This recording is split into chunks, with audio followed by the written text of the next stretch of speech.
Assalamualaikum warahmatullahi wabarakatuh. Apa kabar teman-teman? Ya, beberapa minggu rasanya kita tidak berinteraksi di dalam kelas setelah merebaknya kasus COVID-19 atau kasus corona ini. Rasa-rasanya ada kerinduan juga untuk berinteraksi dengan teman-teman di dalam kelas, bertatap muka secara langsung.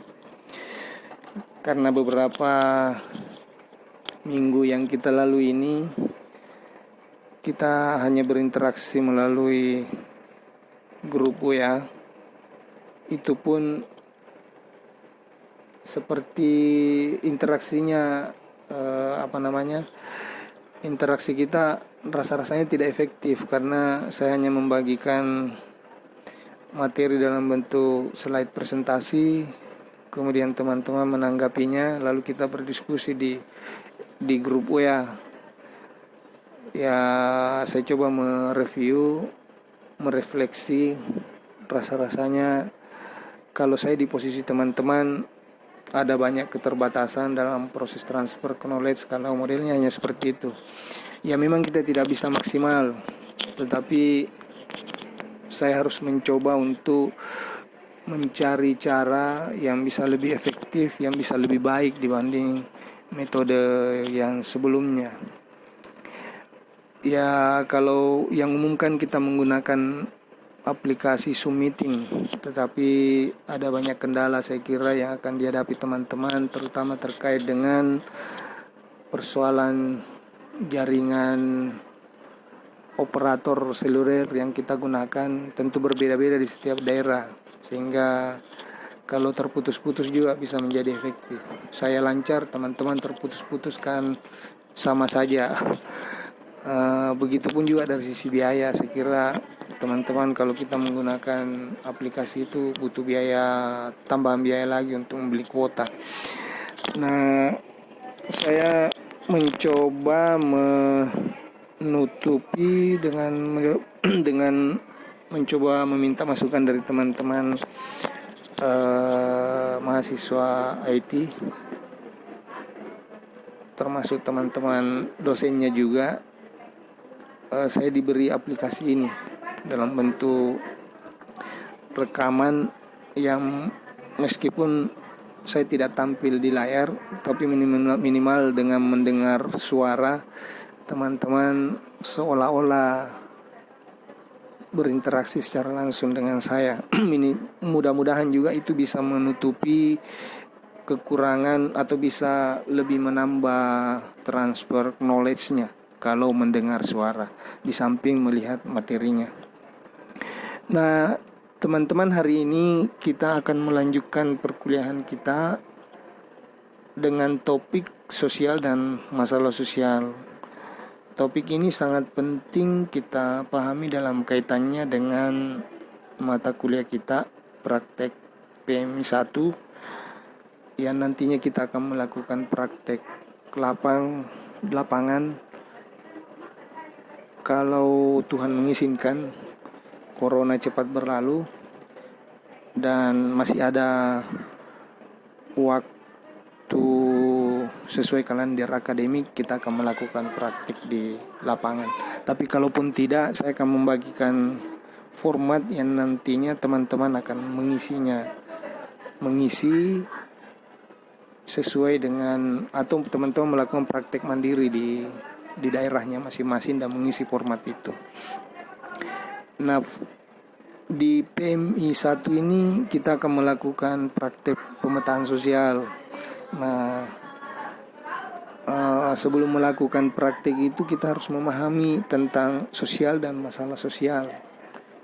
Nah, topik ini akan mencoba membedah terkait hal tersebut, dan harapannya di pertemuan ini, di topik ini, teman-teman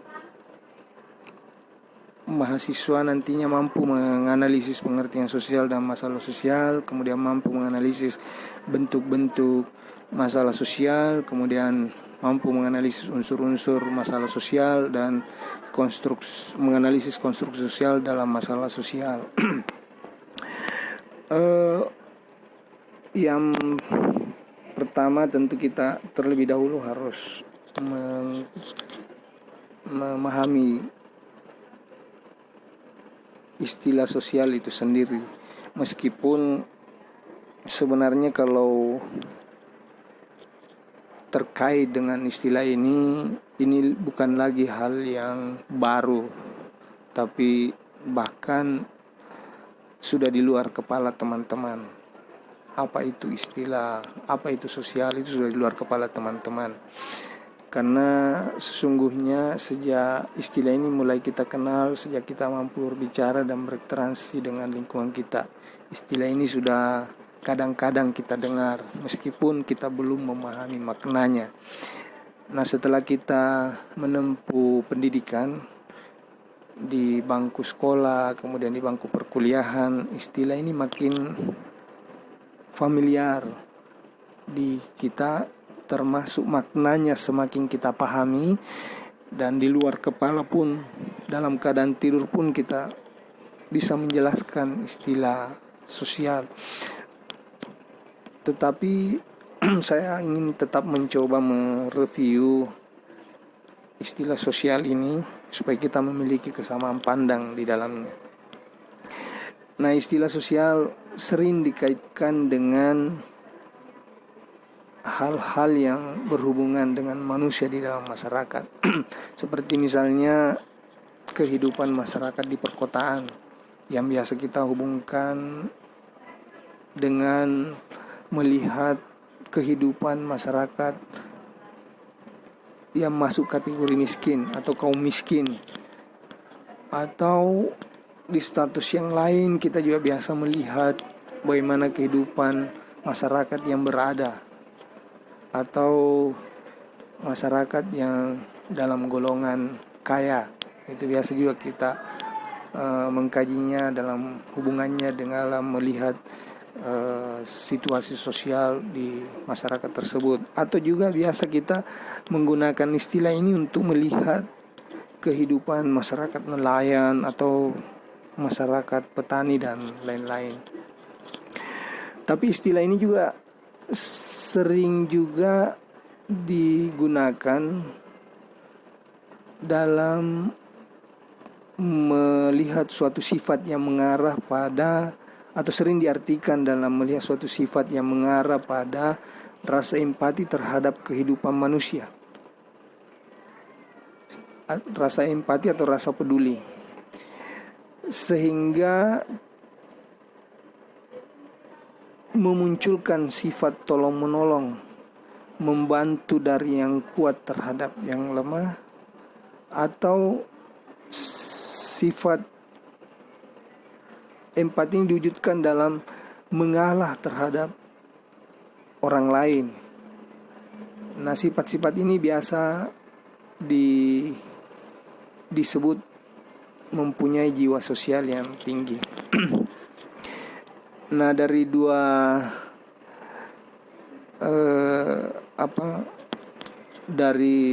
dua perspektif dalam melihat istilah sosial,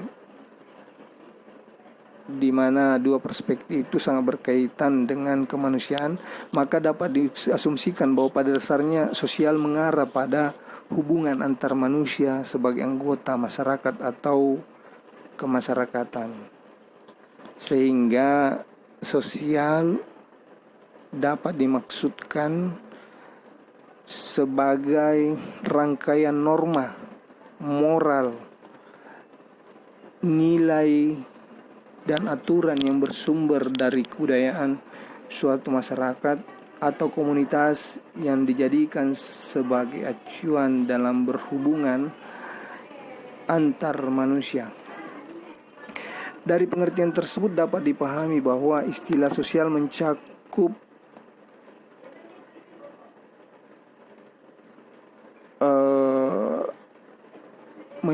beberapa hal. Yang pertama, minimal di sini saya mereduksi menjadi 3 cakupan untuk melihat istilah sosial.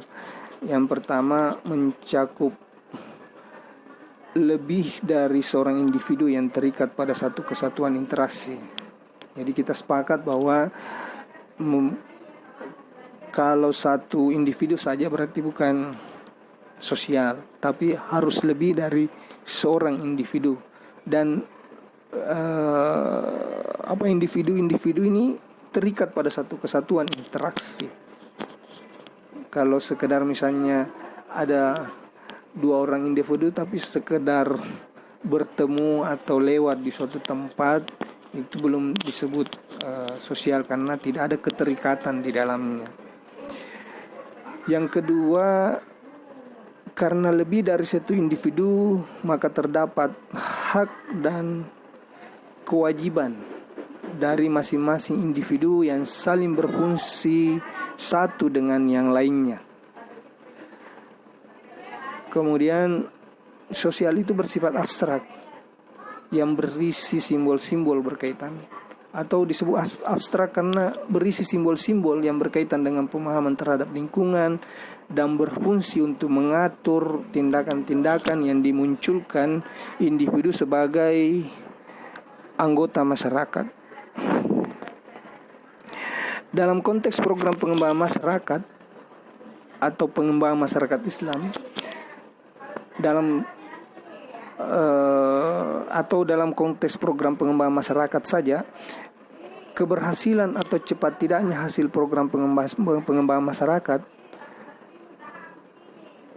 dirasakan akan mempengaruhi atau manfaatnya itu sangat ditentukan oleh kemampuan dalam mengidentifikasi permasalahan sosial dalam kehidupan masyarakat. Untuk dapat menelaah atau memahami kehidupan sosial suatu masyarakat atau komunitas, maka perlu melihat wujud nyatanya berupa tindakan-tindakan yang ditampakkan oleh individu-individu sebagai anggota masyarakat yang bersangkutan.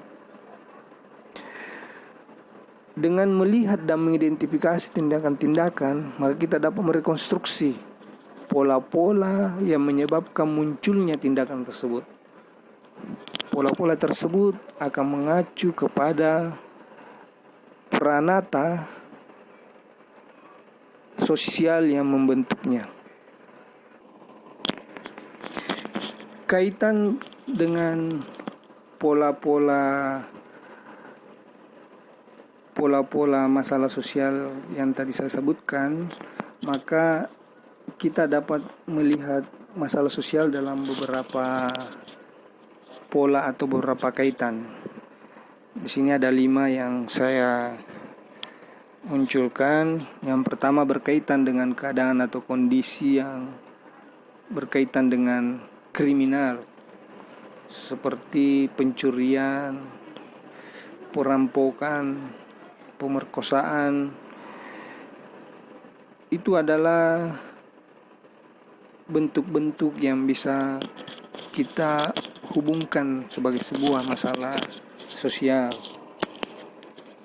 yang berhubungan dengan kaitan dengan kriminal.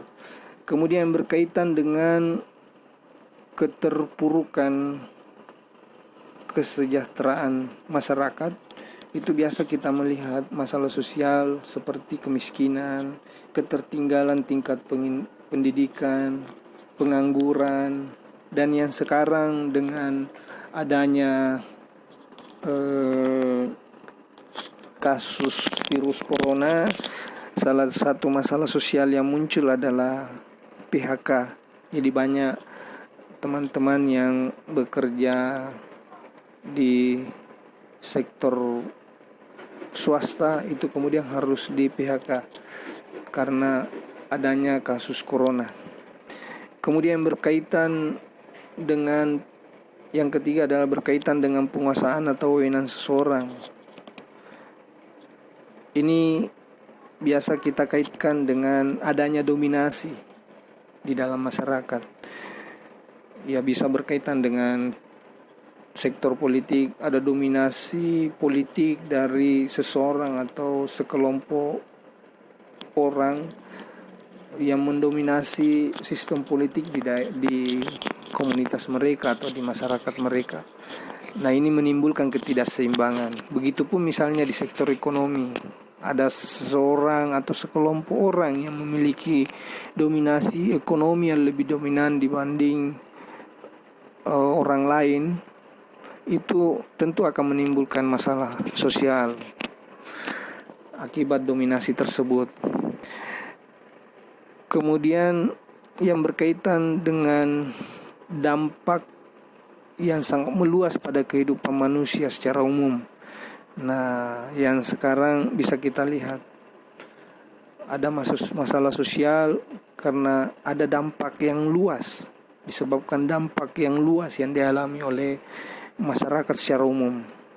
Ada muncul tiba-tiba virus corona, ada penyakit menular yang kemudian memberi dampak yang besar terhadap kehidupan sosial, di mana penyakit tersebut tiba-tiba menjadi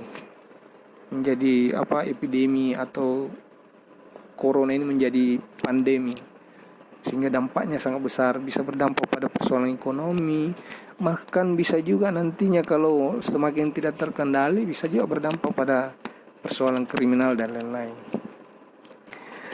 Kemudian yang terakhir, kalau melihat pola dari masalah sosial, yang terakhir berkaitan dengan perbedaan kepentingan dari kelompok-kelompok tertentu. Nah, perbedaan kepentingan dari kelompok ini biasanya menimbulkan konflik. Kalau di masyarakat kota, perbedaan kepentingan bisa mengarah pada adanya konflik antar kelompok, atau ada konflik antar wilayah. Kalau di Makassar biasa kita mendengar atau malah menyaksikan, atau bahkan ada yang di lingkungannya mengalami itu, ada perang antar lorong, di lingkungan itu ada perang antara lorong yang satu dengan lorong yang lain. Itu karena ada kepentingan. Kalau di daerah Papua, ya biasa ada konflik antar suku karena ada perbedaan kepentingan. Nah, ini bisa menimbulkan masalah sosial. Nah, untuk memahami pola dan kaitannya dengan peranata sosial dari tindakan individu sebagai anggota masyarakat,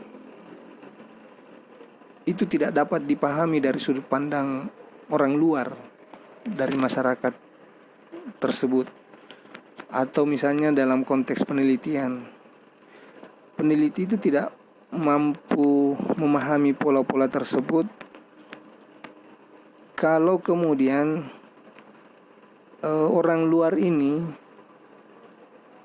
tidak mencoba hidup atau tinggal bersama masyarakat, karena makna dari pola-pola tersebut hanya akan dipahami oleh masyarakat itu sendiri. Sehingga untuk memahaminya kita harus bisa berbaur dengan masyarakat di mana masalah sosial itu muncul, sehingga kita bisa mengenali sebenarnya bagaimana sih pola dari masalah sosial tersebut. Nah, kalau berbicara definisi masalah sosial, sebenarnya belum ada definisi yang baku yang bisa menjelaskan secara gamblang apa yang dimaksud dengan masalah sosial. Nah, kalau berbicara tentang definisi ahli, ada beberapa definisi ahli selain Nisbet yang saya tampilkan di slide ini. Ada definisi yang dikemukakan oleh Birnbaum dan Sagaring, ada yang dikemukakan oleh Raab dan Selznick, ada Richard dan Mayer, ada Robinson dan beberapa ahli yang lain. Nah, kalau berbicara definisi Nisbet, teman-teman bisa melihat dari slide ini. Kemudian selanjutnya yang perlu dipahami adalah unsur-unsur masalah sosial. Nah, sesuatu disebut sebagai masalah sosial ketika hal tersebut secara luas dipertimbangkan sebagai sesuatu yang jelek atau buruk dari suatu hal. Jadi kita secara umum menganggap hal tersebut adalah sesuatu yang buruk. Nah, itu baru bisa dikategorikan sebagai masalah sosial. Yang kedua, melibatkan jumlah orang yang banyak. Jadi kalau hanya beberapa orang saja itu tidak bisa dikategorikan sebagai masalah sosial. Jadi harus meluas sifatnya. Jadi melibatkan jumlah orang yang banyak. Kemudian kalau hanya bersifat insidental saja atau hanya sekali saja muncul, itu juga tidak bisa dikategorikan sebagai masalah sosial karena disebut kasuistik saja. Nah, kapan disebut masalah sosial? Kalau intensitasnya itu dianggap sering, walaupun tidak selalu, tapi dirasakan telah memberi kerugian bagi masyarakat atau kelompok orang tertentu. Jadi intensitasnya itu berulang-ulang atau sering, meskipun tidak selalu, meskipun ada jarak yang waktu yang sedikit agak jauh, tetapi akan selalu muncul. Intensitasnya bisa kita ukur bahwa ini sering muncul kejadiannya. Nah, itu bisa disebut, baru kita kategorikan sebagai masalah sosial. Nah, pertanyaannya kemudian adalah kenapa masalah sosial itu bisa terjadi? Ada 3 hal yang bisa menyebabkan terjadinya masalah sosial. Yang pertama adalah akulturasi budaya. Akulturasi budaya adalah percampuran kebudayaan. Nah, makanya masalah sosial itu biasa terjadi pada daerah-daerah yang sifatnya plural atau banyak, bukan yang homogen. Homogen itu kan hanya satu kelompok saja atau satu suku saja di situ.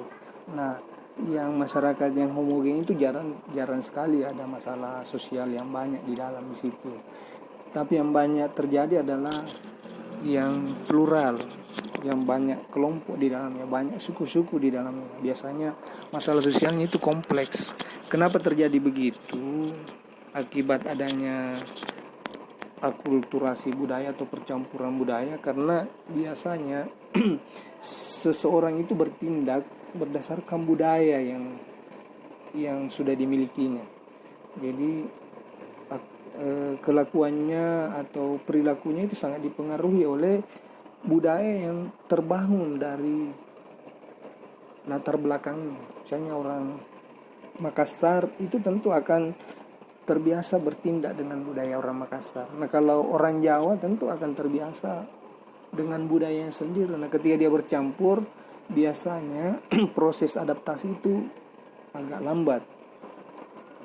Sehingga kemudian ketika terjadi aktivitas sesuai pemahamannya, sesuai budayanya, di sini yang berpotensi menimbulkan terjadi gesekan sehingga akhirnya menjadi masalah sosial. Yang kedua adalah adanya pertambahan penduduk. Jadi penduduk yang semakin banyak, penduduk yang semakin padat, itu kecenderungannya sangat berpotensi muncul masalah sosial, atau akan ada masalah sosial yang baru sebagai akibat dari pertambahan penduduk. Nah, yang ketiga adalah teknologi baru. Nah, kemunculan teknologi baru ini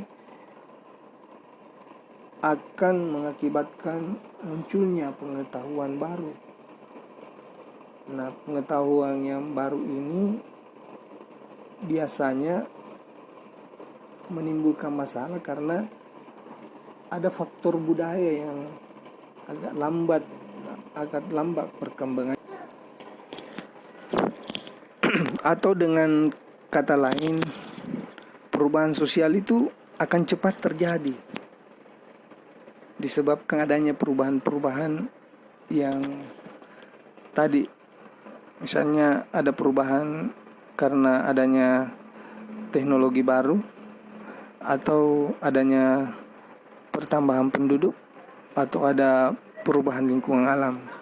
Tetapi sayangnya perubahan sosial ini biasanya tidak diikuti dengan perubahan kebudayaan. Jadi tidak diikuti dengan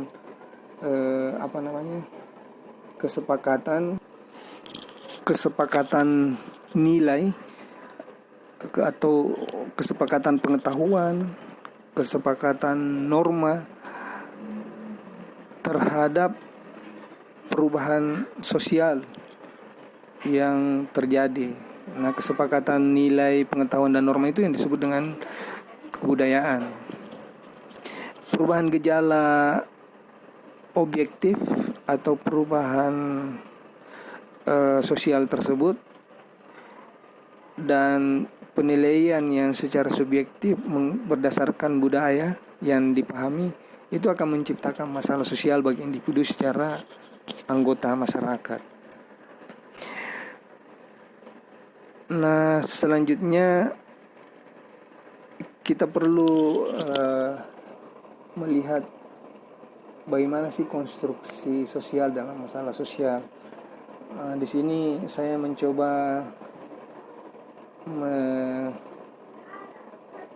memunculkan beberapa isu untuk kita pahami konstruksi sosialnya sehingga bisa menjadi masalah sosial. Misalnya isu tsunami. Nah, isu tsunami ini berbeda cara pandang masyarakat sesuai latar belakang keberadaannya. Bagi masyarakat pesisir, isu tsunami itu adalah sesuatu yang meresahkan karena sangat dekat dampaknya bagi mereka. Tapi masyarakat pegunungan, masalah tsunami ini bukan hal yang serius bagi mereka karena dampaknya sangat jauh untuk bisa mereka rasakan. Sehingga konstruksi sosial itu akan berbeda. Ketika berbicara tsunami, berbeda konstruksinya ketika di masyarakat pesisir dan di masyarakat pegunungan. Yang kedua, isu gunung meletus.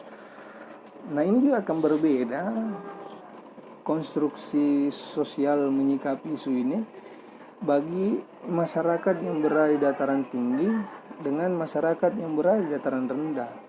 Bagi masyarakat yang berada di dataran tinggi, gunung meletus ini itu menjadi sesuatu yang akan memberi dampak yang besar. Malah akan sangat berbahaya bagi kelangsungan kehidupan mereka di daerah dataran tinggi itu. Tapi masyarakat yang berada di dataran rendah itu akan menyikapi isu gunung meletus ini dengan cara yang bisa jadi biasa-biasa saja. Karena dampaknya mereka tidak kecil sekali kemungkinan yang akan dirasakan dari gunung meletus tadi. Termasuk yang ketiga ini, isu tentang perempuan. Ya, kita angkat sedikit isu gender dalam masalah sosial. Perempuan di tahun 80-an dengan sekarang itu berbeda cara melihatnya. Misalnya perempuan yang keluar malam itu berbeda kita melihat di tahun 80-an dan sekarang.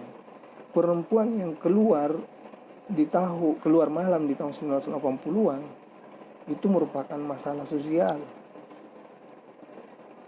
Banyak persepsi yang bisa muncul, banyak peristiwa yang bisa terjadi dan bisa menjadi masalah sosial.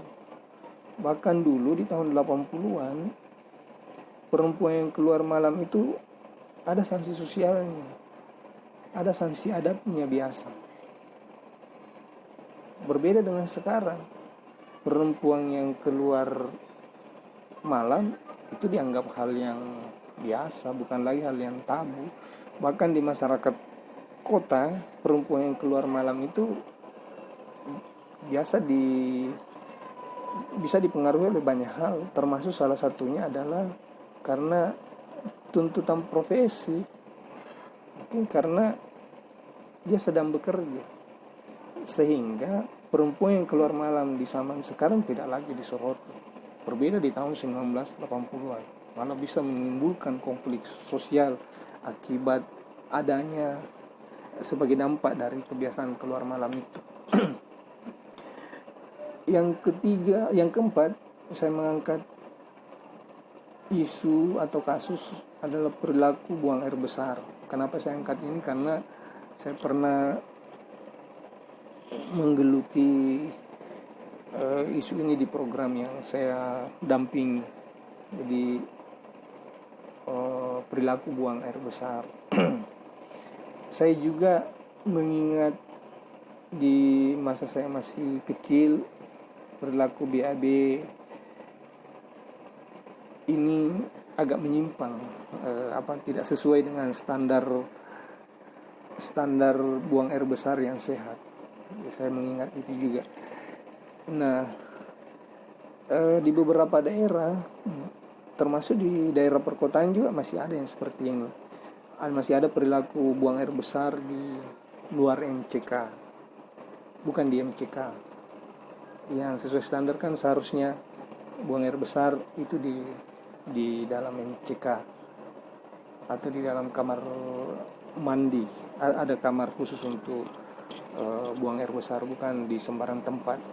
Tapi di masyarakat perkotaan, khususnya di kawasan kumuh, masih ada yang seperti itu.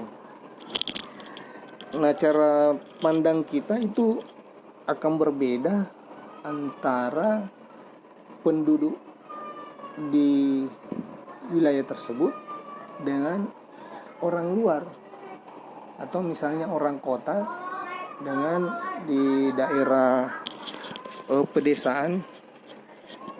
Ini perumpamaannya karena mungkin sudah sangat sedikit ya yang terjadi seperti ini. Tetapi ada perbedaan cara melihat. Bagi orang yang saya orang kota yang sudah memahami standar MCK yang baik, itu tentu akan menganggap ini sesuatu yang keliru, bahkan merupakan sebagai suatu masalah. Tapi bagi penduduk asli di mana perilaku ini terjadi, itu mungkin akan menganggap hal ini sebagai sesuatu yang biasa, sesuatu yang bukan masalah, karena sudah menjadi rutinitas hari-harinya. Nah, perbedaan cara melihat inilah yang akan menimbulkan, bisa mengkonstruksi menjadi sebuah masalah sosial. Perbedaan cara melihat sesuatu itu bisa disebabkan oleh konsentrasi suatu komunitas yang berbeda dengan komunitas lainnya, seperti yang saya jelaskan sebelumnya. Selain itu, perbedaan cara melihat ini bisa juga dipengaruhi oleh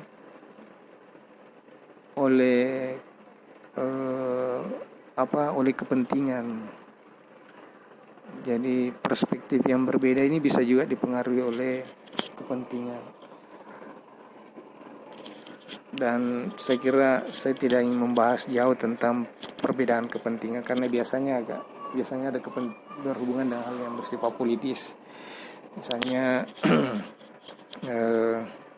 kepentingan pejabat dan masyarakat biasanya ada perbedaan. Nah, ini bisa mengkonstruksi juga terjadinya masalah sosial.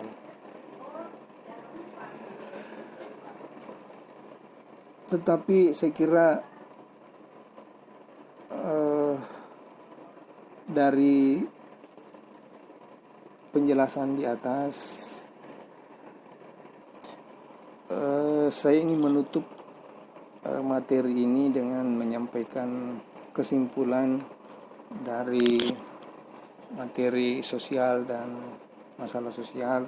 Yang pertama, kesimpulannya adalah bagaimanapun penting untuk membedakan isu yang bersifat pribadi dan isu yang bersifat publik. Karena isu yang bersifat pribadi sebaiknya ditangani oleh sebagian orang di dalam rumpun keluarga atau orang terdekatnya. Tetapi isu yang bersifat publik itu adalah sesuatu yang bisa ditangani melalui social intervention. Salah satunya melalui pengembangan masyarakat. Ini akan menjadi salah satu ranahnya teman-teman ketika sudah berstatus sebagai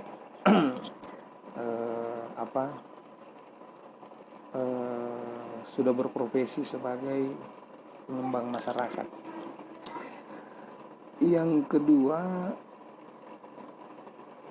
akhirnya akar masalah sosial tersebut terdapat dalam struktur operasional masyarakat itu sendiri dan bukan terdapat pada individu, meskipun para individu tersebut terlibat di dalamnya. Struktur dan operasional masyarakat yang saya maksudkan di sini adalah budaya, akar budaya, sistem nilai yang ada di masyarakat, sistem pengetahuan dan norma-norma yang ada di masyarakat, itu yang akan memunculkan masalah sosial. Jadi ketika ada perbedaan sistem nilai, ada percampuran budaya, maka itu yang akan menjadi akar masalah sosial. Yang ketiga,